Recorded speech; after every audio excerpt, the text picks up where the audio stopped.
Hey folks, hopes everyone is doing well and have a happy new year. Hello world to all. In this video session, we are going to see about the designated and convenience initializers. Hope every developer is having a bit confusions between why we need to use designated initializer and why we not to use convenience initializer. So in this tutorial, it's going to be a quick wrap walkthrough, and we can know how its tools both working in the code. Before that, let me go and create a new playground for this.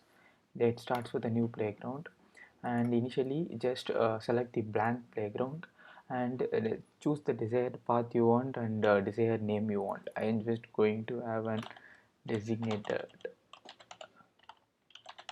this as convenience. Okay, so project is created. So let me check by printing this. Okay, hey playground, how are you? Yes, it's running. Yes, it's working perfectly. Okay, so I'm just going to remove all this first. Initially, I'm just going to create a class for class object. So before creating a class object, we have to get a name for the keyword as class and keep the class name. I'm going to keep the class name as car, and the class is created, and I'm going to declare a properties for here. And the properties first, I'm going to create a car and the car name, and it's of type string, and car company's name, so the company name, and it's going to be a type string. And also I'm going to create a speed for the car, so the speed of its string. Yes. Okay, so it has been created. So once the car has been created, it shows error like there is no initialization. So there are two types of initialization that can be done, and I'm talking about the methodologies. So one, usually we can initialize here itself,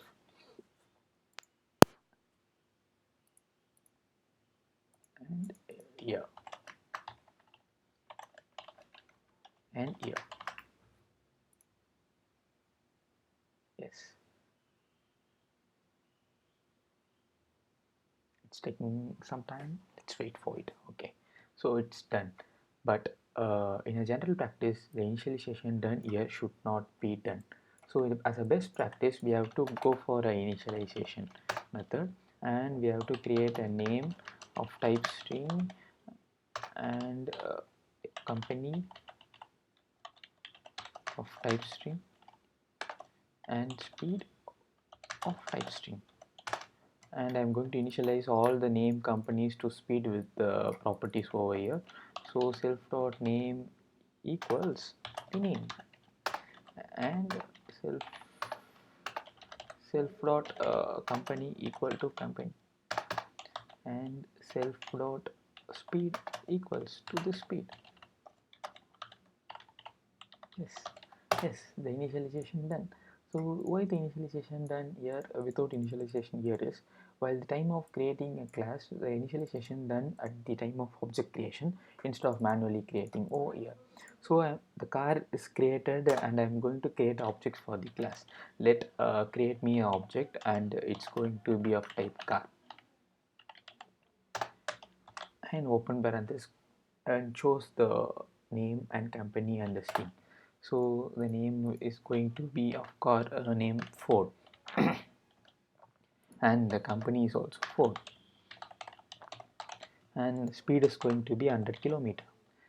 Let's take in Ford Endeavor or Figo. Yes, it's done. And I'm going to print the object of the cars. So I'm going to print the objects of the car speed. Okay, so what we have done is, like, we have created a class, and it's going to be uh, of name and company and the speed. While initialization, we are transferring the strings to the initialization. That initialization will point the properties here, and let me run the code.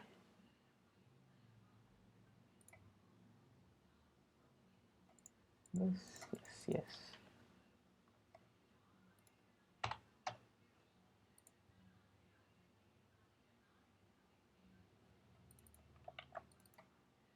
Mhm. The space has been there. It's now it's okay. Let me remove and come from first. So the name is going to be of figure, and the company is going to be Ford, and the speed is going to be 100 kilometers.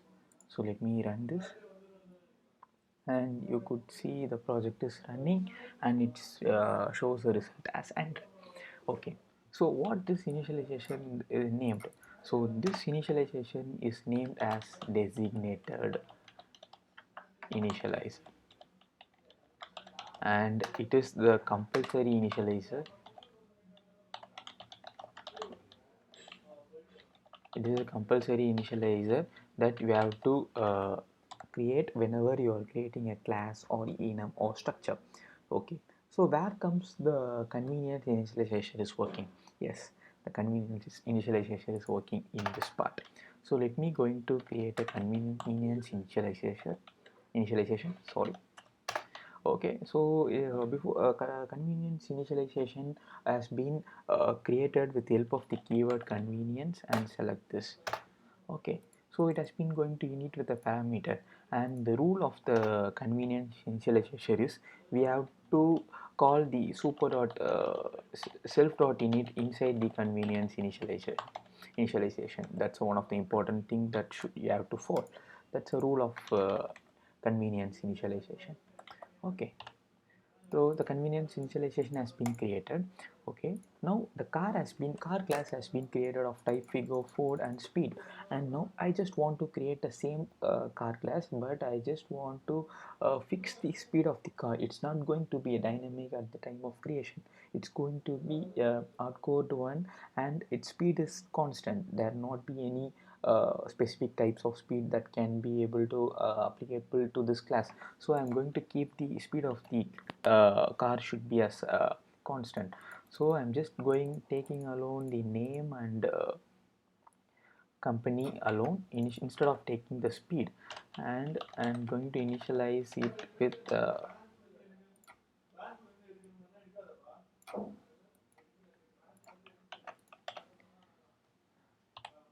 initialized it with the speed and class everything. Yes. So I'm basically what I did is like I have created a convenience, and the rule one is I've just imported self.init. This indirectly points to the designated initializer. So here figure the names come from here, and here the company names come from here, and here the speed I have just hardcoded as 90. So what I did is like I have created a two initializer. So initially I have created an object for designated, so it's actually for a designated object. So next thing I'm going to create it for convenience object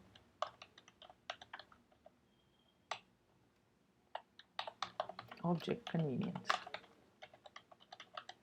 So I'm going to create another class, and this time you will be seeing the two initialization. One is without speed and another one is with speed. The with speed, it's pointing to the init initializer, with this designated initializer, and it's a compulsory initializer. And the second one is with the convenience initializer. So the convenience initializer, from the name itself you can understand that it's up to our convenience. Based upon the convenience we can create an initialization, and we can able to specify the speed or company or name while creating itself, and it cannot be changed. So that's a main difference. So I am going to create another of Vento. It's a car name, and the company name is Volkswagen. Okay, so and I'm going to print the speed of this convenience initialized object. Yes, yes.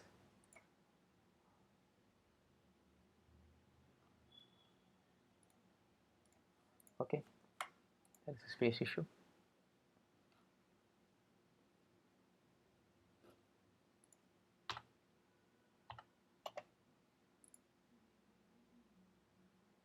Yes, yes, it's ready. And as you know, like in the second initialization, I just outcode the speed as 90 and it's not be changed at the time of initialization. So it's prints 90 and 100 it's one for the initialization class. So this is the difference between the convenience and designated initializer. A quick walkthrough from first. So first we have to create a designated initializer, and it is a compulsory initializer. You cannot skip this. And rule convenience initializer has one rule: whatever you can do in a convenience initializer, we have to make point to the self dot initializer to the designated initializer. This is the two things. And you can also create another convenience like in it for the different parameters, like name alone it's dynamic and the company name is static. At the time you can do like this, like name alone it's been created, and the company name is also, I'm just making my company own company name called Mohan. So if I created another object of type car, and it shows the three results of name and company and name. Here these two are convenience and this is a designated initializer. So that's a thing about these two things. Hope you guys have enjoyed and know the information. So, kindly, if you are new to this YouTube channel, please subscribe me and like and share to your friends. Hope everything well good. Bye bye world. Have a great day.